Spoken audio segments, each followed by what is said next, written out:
Araka ny loharanom-baovao misy sy ny vaovao izay miparitaka dia nametra am-pialana omaly alina ireo mpikambana eo anivon'ny governemanta tarihiny Ntsay Kristian ary andrasana ihany koa ny fananganana governemanta vaovao izay inoana fa tsy maintsy hisy fanovana olona. Hiresantsika moa ny mikasika an'izany sy ny vaovao hafa izay misongadina sy ny vaovao malaza famelohany hilazantsika izany zavatra rehetra izany dia abone foana ny sainantsika ary apetraho ihany koa ny komantera azadino ny manao j'aime ny video. Ndeha ataontsika izany rehetra izay iangaviana sy anentanana izany mialohan'ny hirosoantsika amin'ny tena votoatin'ny resaka ataontsika amin'ny masinandrona kia.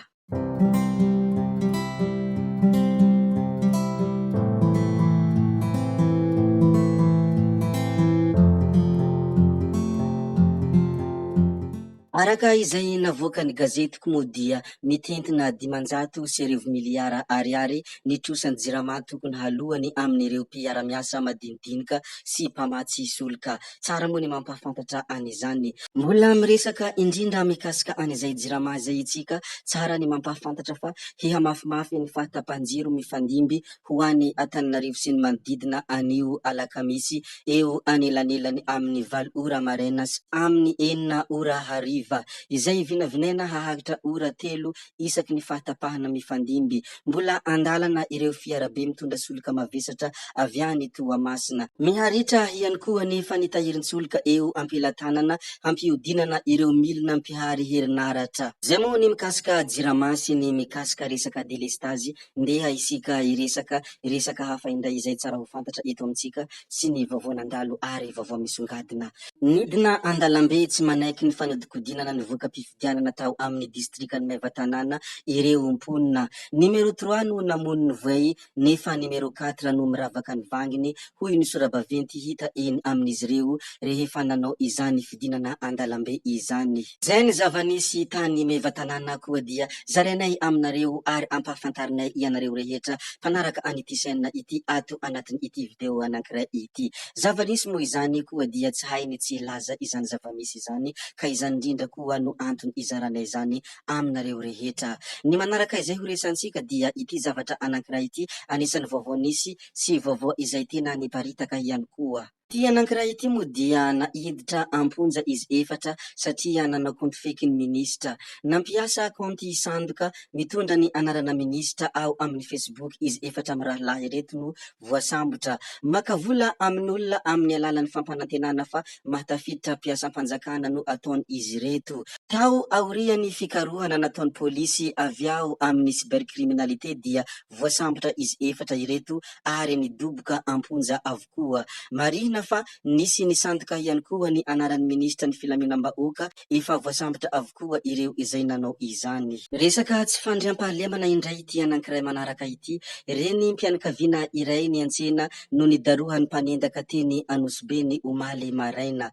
Teo ampidinana ny taxi be izy no narahiny jolahy nitondra antsy. Nanohitra tsy nety nanome vola tany aminy izy ka niharany herisetrany ireo jolahy. Lasa ny vola saika hiantsenany izany no zava-nisy teny Anosibe ny omaly koa dia zarainay ato satria anisan'ny vaovao tsy fandriam-pahalemana izany vaovao izany ary zava-nitranga teny Anosibe. Resaka fanadina mpanjakana indray anankiray ity ao Antananarivo renivohitra tsy inona moa izany fa fanadinana BPC 7.9 isanjato ny tampahafahana fanadinana BPC tao Antananarivo renivohitra. Fa ny zavatra malaza sy ny zavatra misongadina any amin'ny distrikany Mandritsara faritra Sofia dia jarivo dahalo. Pampihorohoro namono nafaty any Ajidanoara tao Mandritsara maty voatifitry zandaro tao Bemaitso Andilamena. Raha ny loharanom-baovao resy heny dia tratra ihany rehefa natao hazalambo nandritra ny 9 taona Ingiajarivo na Rajonarivo Edmond. Dahalo mpameri-keloka tomponantoka namono nafaty any Ajidanoara nandritra ny fifandonana tamin'ny fanafihana Maheriveka nitranga tao Andrangiza. Izany Andrangiza izany moa dia komina ambanivohitra Ambosoa distrikany Mandritsara ary faritra Sofia. Ny taona 8 moa izany tranga izany. Efa maty voatifitry ny zandaro avy ao amin'ny vondrotobo-paritra Mandritsara ny rahalahiny izay antsoina hoe Dolin na Di le 16. Io Dolin de Lesez io moa dia tanan-kavananjarivo fa tafaporitsika kosa izy ary tsy nitsahatra nanohona asa ratsiny izay tena feno habibina. Ka izao dia maty ijarivo, maty voatifitra zandary tao be maitso Andilamena. Izany ny zavatra nisongadina tany amin'iny faritra Andilamena iny, zany ny vaovao misy any koa dia zarainay foana satria izahay dia mizara ny vaovao ary mizara ny zava-misy araka izay mahazatra antsika isan'andro isan'andro. Fa ny resaka tany amin'ny anterimeram-pirenena kosa dia nasiana fanitsina ireo angin-dalàna vitsivitsy. Depute ihany no azo atao filoha lefitra fahafito. Angin-dalàna vitsivitsy no voakitika nandritra ny fandrafetana sy ny fanitsina ny fitsipika anatin'ny anterimeram-pirenena na hoe reglement intérieur. Isany nasiana fanitsina ny andininy faharoa mikasika ny fampitomboana isa ireo solombavam-bahoaka ho 320 ao amin'ny andininy faharoa. Voakitika ihany koa ny andininy faha 420. Tsy maintsy solombavam-bahoaka no mipetraka eo amin'ny filoha lefitra ny anterimeram-pirenena fahafito izay avy amin'ny fanoherana. Nolan'iny solombavam-bahoaka ny alarobia 10 Jolay 2024 tao amin'ny lapan'ny Tsimbazaza ny fitsipika anatiny mifehiny anterimeram-pirenena. Andininy 7 no nokitiny ireo solombavam-bahoaka nandritra ny asam-bomiera ka ny 8 tamin'ireo no nasiam-panitsina sy nasiam-panovana. Noho zany dia eo ampiandrasana ny fankatoavana avy amin'ny fitsarana avo momba ny lalam-panorenana ireo fanitsina sy fanovana nentina tamin'ny fitsipika anatiny ireo ny solombavam-bahoaka mba ahafahan'izy ireo miroso amin'ny fifidianana ny filoha sy ireo mpikambana ao amin'ny bureau maharitra ary amin'ny fananganana ireo voamera maharitra ihany koa. Zay ny resaka anterimeram-pirenena, ndeha isika hilaza zavatra hafa indray izay tokony ho lazaina sy ny vaovao misy eto amintsika satria efa voalazalaza ny mikasika ny iny anterimeram-pirenena iny. Raha ny zava-misy dia nametra-pialana Omal Alla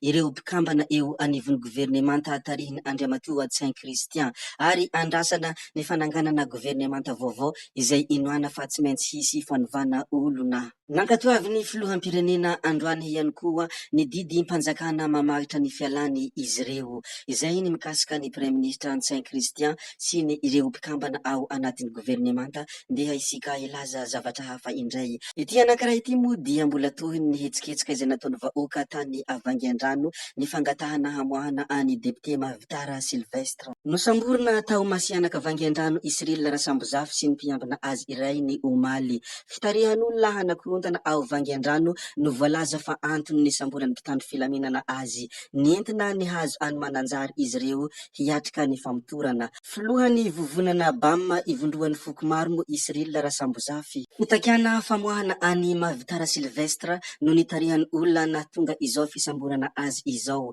Izay ny zava-nisy tany Avangian-drano koa dia zarainay ihany koa. Amarambarananay ho azy angamba dia ny hitantsika amin'ny reto sary reto dia any Ambovombe Androy na hoe Sisankaty City koa dia naseho reto antsary reto izany hakanton'ny tanàna any Ambovombe Androy izany ka zarainay ato anatin'ny ity video ity.